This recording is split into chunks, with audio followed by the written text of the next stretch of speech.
Este é um assunto urgente. Creio que ele é, tenho aqui a honra de falar daquele que é o assunto mais urgente de toda a sociedade portuguesa hoje, que é o que fazer com a dívida pública.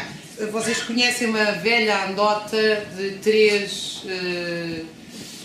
homens que estão numa ilha deserta, aterram numa ilha deserta, há um físico, um químico e um economista, e têm uma lata para comer, e o químico diz, vamos fazer fogo e rebentar com a lata. E o físico diz, vamos mandar umas pedras, e o economista diz, vamos buscar o saca-rolhas.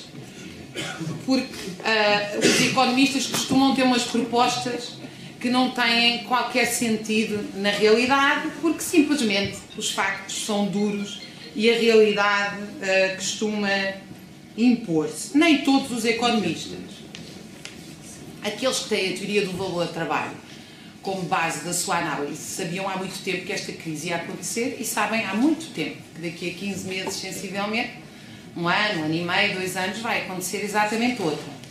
Também sabem que podem ser injetados caminhões de notas, rios de helicópteros, ou helicópteros de notas em cima dos bancos norte-americanos ou dos bancos europeus, que isso não vai mudar rigorosamente nada a realidade, a não ser prolongar por mais tempo a brutalidade social em que as pessoas estão enfiadas, porque os rios de notas que foram despejados nos Estados Unidos têm correspondência na queda real de 25% do salário nos Estados Unidos. É aí que foram buscar esse valor real. Notas, são papel, como nós sabemos.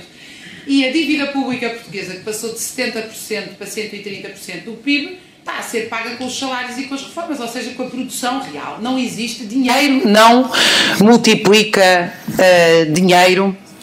E parece-me que esta questão é absolutamente essencial, porque a dívida pública é um mecanismo de acumulação, ela não é uma dívida, não é pública, ela é uma mediação. A Troika, de facto, é uma mediação. Eu não creio que ela seja uma mera mediação do centro de uma Europa forte para a periferia. Eu acho que a Troika é uma extraordinária mediação de transferência do rendimento do trabalho para o capital para a burguesia portuguesa. Vocês vão me deixar, que eu sou historiador, usar o termo burguesia e não outros termos ideológicos e vazios de sentido, como elites, oligarquias e grande capital, que são termos completamente imprecisos do ponto de vista científico. Nós estamos a falar dos detentores dos meios de produção e, obviamente, estamos a falar dos principais detentores dos meios de produção. Nós não estamos a falar de uma propriedade jurídica. Há milhares de pequenos empresários neste país que aparecem como pequenos empresários que não passam de trabalhadores a quem foram despedidos e foram convidados a fazer uma empresa para trabalhar para a empresa. Portanto, nós estamos a falar dos verdadeiros detentores dos meios de produção. E o que operou a Troika foi justamente, a Troika aparece como essa mediação de transferência de rendimento. Notem que eu estou aqui a dizer transferência de rendimento assumindo que a contabilidade oficial é verdadeira, ou seja, nós temos de um lado rendimentos do trabalho, a massa salarial e as contribuições sociais, e do outro lado os rendimentos do capital, juro, lucro e renda, que em Portugal os segundos são taxados a 50%. Ora, isso não é verdade. Capital é trabalho não pago, não existem rendimentos do capital. O que existe é uma parte do trabalho que é pago e outra parte do trabalho que não é pago. Portanto, eu estou aqui a usar esta transferência de rendimento, aliás, reconhecida oficialmente e que se dá e que tem a sua óbvia exposição no aumento de 1 milhão de pobres, para aumento, passámos de 2 milhões de pobres para 3 milhões de pobres, e no aumento do número de milionários e do aumento daquilo que os milionários têm na mão. Ela é feita, obviamente, através da erosão da massa salarial, a massa salarial direta, a massa salarial do salário social, chamado Estado Social, que é salário social, é aquilo que as pessoas entregam ao Estado na expectativa de ter impostos e contribuições sociais, e ela é, portanto, erodida através daí das reformas, ou seja, o salário diferido no tempo. É disto que nós estamos a falar. Porquê?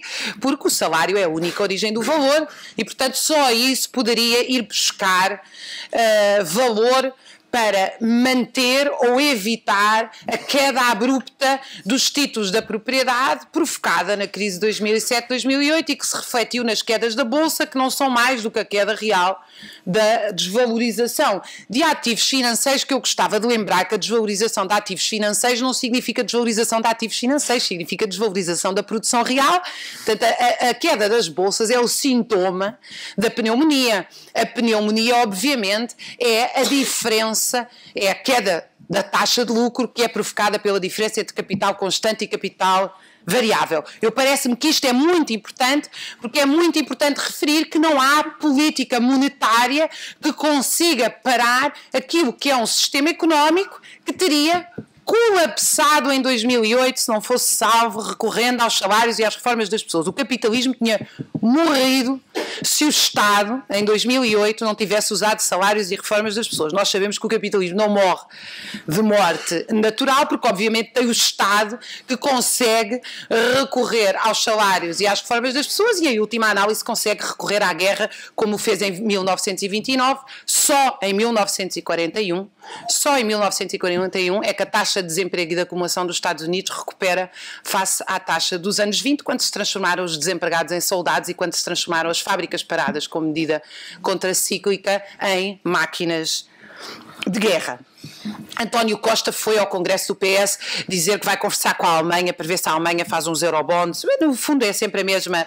No fundo a ideia é que uma parte da burguesia alemã vai abdicar dos seus lucros para evitar a destruição da força de trabalho, e nós estamos a falar de destruição da força de trabalho, ou seja, nós neste momento não só estamos a falar de exploração da classe trabalhadora portuguesa clássica, as pessoas trabalham 8 horas, 3 ou 4 para si, mais 3 ou 4 para a acumulação.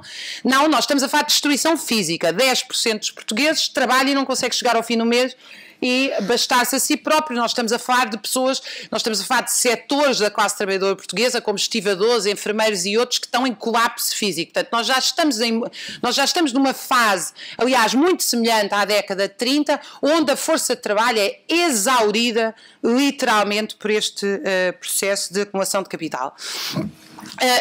A ideia de que a Alemanha vai fazer eurobonds e salvar, não é salvar as dívidas do sul da Europa, é salvar ou evitar a maior destruição da força de trabalho do sul da Europa, é completamente irreal. Isso não vai acontecer e confesso-vos que acho que é desconhecer a história do século XX, achar que a burguesia alemã, logo a burguesia alemã ou outra qualquer, vai abdicar de uma parte dos seus lucros para evitar esse fenómeno. Claro que isso implicaria um princípio histórico ou uma conceptualização histórica que diz o seguinte: vai haver no século XXI, no ocaso do sistema capitalista, uma unificação na Europa como houve nos Estados Unidos, no início do desenvolvimento capitalista. A minha opinião é que mais depressa os Estados Unidos se vão desintegrar do que a Europa, do que a burguesia europeia unificar-se à semelhança do que aconteceu aos Estados Unidos. Porque, obviamente, nós estamos aqui a falar de uma realidade que é absolutamente central referir, que é a massiva queda da taxa de lucro que aconteceu em 2007-2008. Apesar da erosão salarial dos portugueses, para vos dar uma ordem de grandeza, em cortes diretos na folha de pagamento, cortes indiretos, aumentos de taxas, aumento do horário de trabalho, tudo o que vocês possam imaginar, pode ter atingido 30%, 40%, não conseguimos calcular, o índice do PSI 20 não para de cair, ou seja, mesmo massacrando os trabalhadores, levando os trabalhadores ao limite em que as pessoas, e é preciso dizê-lo, e eu faço este apelo, qualquer organização que surja tem que colocar em cima da mesa não só o pão, mas o direito à poesia.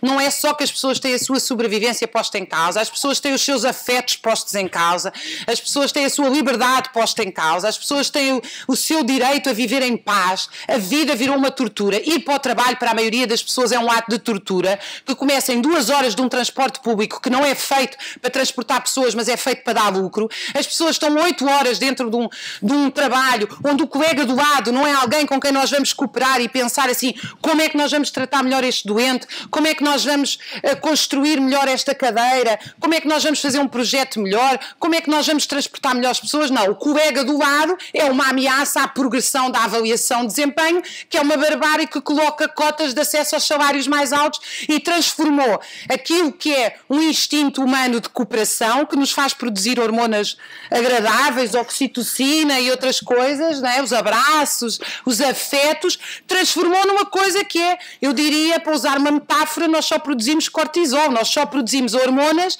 de agressividade, de competição, de medo e de ansiedade. As pessoas vivem torturadas neste sistema económico hoje em dia e é preciso dizê-lo, e qualquer organização tem que, quando coloca o direito à sobrevivência das pessoas, e o direito à sobrevivência é o direito ao trabalho, não é o direito ao assistencialismo, não é o direito à caridade, mesmo quando a caridade é organizada pelo Estado sob a forma de extensão do subsídio social de desemprego, etc, etc. Eu sou a favor dos programas emergenciais todos, mas sou contra que esses programas emergenciais sejam o alicerce da vida. O alicerce da vida é que toda a gente deve ter direito ao trabalho, e isso faz fazendo o seguinte: para nós é ou não uma prioridade que toda a gente tenha trabalho?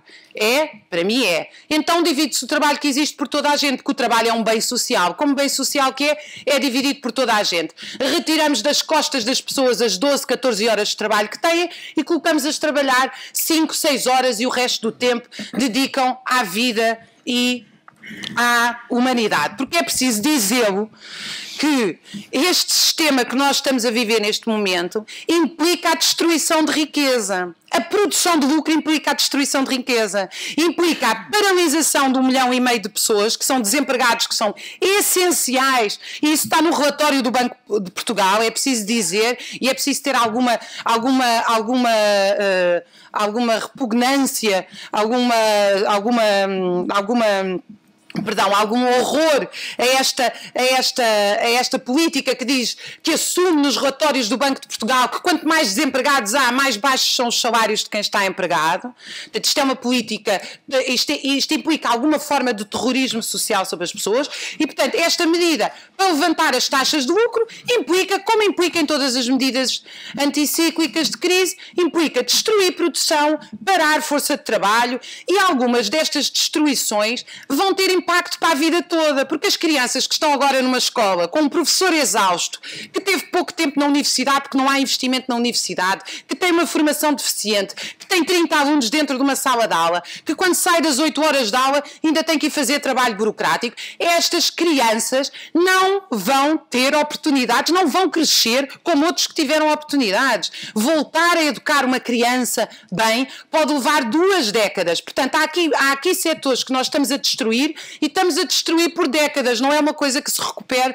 de um dia para o outro. Como não vamos recuperar de um dia para o outro os melhores pilotos que saem do país, os melhores médicos que saem do país, como não vamos recuperar de um dia para o outro as centenas de milhares de pessoas que vivem drogadas neste país, drogadas, têm medicamentos para acordar, medicamentos para dormir, medicamentos para não chorar, medicamentos para a fome, medicamentos para tudo, porque vivem absolutamente torturadas, e muitas destas pessoas, como vocês sabem, sobretudo os desempregados, vivem num sistema de culpabilização, acham que não fizeram o suficiente, que a culpa de estarem desempregados no fundo, lá no fundo, é deles, e estas pessoas estão profundamente desmoralizadas, algumas delas de forma irreversível, como notam todos os relatórios sobre a saúde mental, saúde de acidentes de trabalho, etc.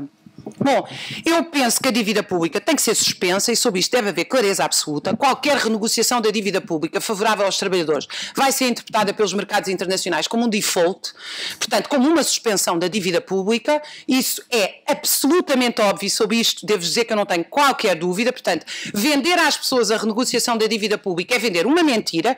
A questão muito diferente é como é que nós comunicamos com as pessoas sobre a dívida pública, e eu penso que nós devemos comunicar de forma séria, não panfletária, abrir discussões profundas, mas ser absolutamente claro. Um país que renegocia uma dívida pública favorável aos trabalhadores é considerado um país que entrou em default, portanto é considerado, vai sofrer exatamente as mesmas consequências de uma suspensão do pagamento da dívida pública. O que é que acontece se alguém abrir a porta desta prisão e suspender o pagamento da dívida pública? A primeira coisa que acontece é que o euro rebenta, porque o euro está agregado a um fundo de estabilização financeiro cujos maiores financiadores são a Alemanha e não aguenta a saída de um único país, tanto que a Alemanha está sempre a ameaçar que não dá o empréstimo com uma mão e com a mão de baixo entrega o dinheiro, porque a Alemanha sabe perfeitamente que o primeiro país a romper com a dívida pública vai levar à ruptura do euro e vai levar à ruptura da política das exportações alemãs. Dizer-vos também que qualquer país que rompa com a dívida pública vai ficar com uma moeda desvalorizada, mas o euro ou rebenta ou desvaloriza brutalmente. Portanto, essa compensação existe. Claro que não se pode suspender o pagamento da dívida pública colocando a população em risco de investimento, coisa que eu, aliás, tenho muitas dúvidas, porque isto continua a ser um mercado. Não estou a ver quem é que ia bloquear o financiamento a Portugal. É ver o caso da Islândia, que é um caso pequenino. Agora coloca isso com 10 milhões de pessoas e não com 300 mil, quem é que ia bloquear no século XXI, nesta situação, o investimento em Portugal? Imaginemos que o faziam. Não é uma situação dramática, por isso mesmo é que a banca e o sistema financeiro têm que ser todos nacionalizados antes de uma tomada de posição dessas, e não há nenhuma razão para a banca e para o sistema financeiro estarem sob alçada privada. Que o restaurante seja privado, quer dizer, é absolutamente normal. Agora, a banca, o dinheiro da sociedade, o comércio de dinheiro da sociedade está em mãos privadas. Qual é o sentido económico? Que bem-estar podemos nós proporcionar a uma sociedade quando um banco está em mãos privadas? Não podemos, é absolutamente impossível fazê-lo. Eu, pessoalmente, acho que, no meio destas medidas, obviamente, está o confisco das principais propriedades. E gostava de dizer também em relação aos offshores que não há dinheiro nos paraísos fiscais, como vocês sabem. Um paraíso fiscal é como o paraíso, não existe. É um sítio... O dinheiro que vai para lá, no mesmo dia volta para ser investido aqui em títulos da dívida pública ou propriedades. Porque não há essa coisa, o dinheiro chegou lá e parou no Luxemburgo, ou parou na Holanda, ou parou nas Bahamas. O dinheiro não está parado em lado nenhum. Se estiver parado é dinheiro, é papel, não é capital, não se acumula. E, portanto, obviamente que muito mais do que olhar ou para um paraíso fiscal, ou para uma estrutura que está longínqua de nós devíamos começar a olhar para as propriedades aqui. Porque é aqui que está concentrada a riqueza, e é aqui que está concentrada a riqueza que tem que ser mobilizada a favor de uma economia que viva para as pessoas e com as pessoas. Eu penso que daqui a 1 ano e meio vai haver uma nova crise cíclica. Essa nova crise cíclica vai ter um impacto devastador em Portugal, porque a burguesia portuguesa resolveu virar. Claro, há diferenças, há diversas frações da burguesia portuguesa, há uma a ganhar mais, a Mota-Engil neste momento ganha mais, natural, o BES tem as suas irmãs a servir bolos. Estou a imaginar a cena. Titi, passa-me a farinha. Kika, não me sujo o Chanel. As duas irmãs agora estão a vender bolos. Claro, uma sociedade complexa que entrou numa grande crise económica tem um bolo menor de capital para dividir entre estas diversas frações. É absolutamente natural que tenham partidos políticos diferentes. É completamente mecânico, determinista e superficial olhar para a classe trabalhadora como um todo homogéneo e olhar para as classes dominantes como um todo homogéneo. Claro que as classes têm frações dentro delas que não representam todos os mesmos interesses e, portanto, nós estamos aqui a utilizar uma simplificação. O que é verdade é que um setor destes virou-se para as exportações e as exportações vão colapsar daqui a 1 ano e meio. Exportações significam queda do consumo interno, ninguém consome cá nada, tudo é produzido de forma baratíssima e tudo é vendido de forma baratíssima e, portanto, os portugueses não fazem turismo, mas mudam as camas dos turistas. Este é a verdadeira imagem de um país virado para as exportações. Nós encomendamos calçado da China e fazemos calçado italiano de grande qualidade. É isto que significa a política de exportações, é dar cabo da vida das pessoas cá internamente. Eu penso, não posso dizê-lo com segurança, é uma questão de otimismo político, a economia é política. Eu penso com muita sinceridade que Portugal foi o país, nós fizemos a mais bonita revolução na Europa na segunda metade do século XX. Foi uma experiência de democracia direta nos locais de trabalho, de habitação, até nos quartéis, que levou pessoas muito pobres, com muito menos formação e conhecimento do que tinham hoje, a entrar nos seus locais de trabalho, na escola, e a decidir com um grau de civilidade enorme. O grande drama da Revolução Portuguesa foi a luta partidária entre o PS e o PCP pelo controle do aparelho de Estado e pelas suas estratégias políticas ligadas ao quadro da Guerra Fria. Isso não tem nada a ver com aquilo que foi vivido pela população portuguesa. Quem conhece conhece isso a fundo sabe perfeitamente que este país teve 3 milhões de pessoas, muitas delas analfabetas, que viveram o seu dia-a-dia a construir o bairro, a escola, o hospital, a construir o Serviço Nacional de Saúde, que não foi construído em 1979, o decreto de unificação é em 1979, mas o confisco às misericórdias dos hospitais, que hoje querem devolver 27, foi feito 3 ou 4 meses depois do 25 de Abril e foi feito com as populações a ocuparem os hospitais e a dizer a saúde é para todos, o sangue vendia-se. E as pessoas foram lá dizer o sangue não se vende, o sangue dá-se. E foram fazer coisas absolutamente maravilhosas que fizeram o Estado Social, fizeram a igualdade salarial, fizeram o direito ao trabalho, etc, etc. E eu penso, tenho muitas dúvidas, quer dizer, em 1974 Portugal abriu a porta da prisão, a Grécia olhou para essa porta da prisão e caiu a ditadura dos coronéis, a Espanha abriu a porta da prisão e caiu o regime franquista, caíram as mais longas ditaduras da Europa. Nós não podemos outra vez abrir a porta da prisão. Como é que vão os espanhóis, os gregos, os italianos, os alemães que têm os seus salários congelados há 15 anos atrás, os ingleses que foram destruídos e colocados em políticas assistencialistas desde os anos 80, como é que essas pessoas vão olhar para nós? Como alguém que fez um calote ou como um povo corajoso que teve a coragem de dizer nós estamos aqui para construir a nossa vida de novo. É isso que eu queria deixar, esta mensagem.